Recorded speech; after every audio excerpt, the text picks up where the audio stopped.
Okay, and then lastly, the trial balance. So I mentioned the trial balance is a list of balances that you get from your general ledger. Remember, you total the general ledger when you are done.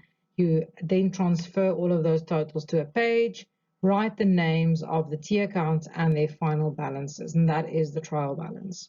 Okay, we technically split the trial balance into two different sections. Again, just to make it easier for someone to read this properly with some accounting knowledge, we have what we call the balance sheet section, and we have what we call the nominal accounts section. It's really not too difficult. It's quite easy to get a grip of. Balance sheet section is just the group name for all your assets, liabilities, and equity.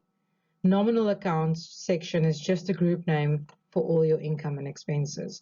So that basically means that if you are ever viewing a nominal section of a trial balance, you know for a fact you are looking at income or expenses. Okay, you can figure that out based on the names and their debit or credit balances.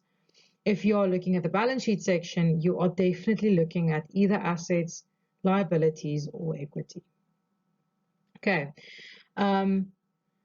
Why do we have a trial balance? You can read in red on the bottom of the slide. That's because at the end of the day, it's great to journalize transactions, but we do need to be able to see at the end of a month, what is my bank balance worth? How much did I sell? What is this amount of salaries that I pay? How much do I owe my creditors?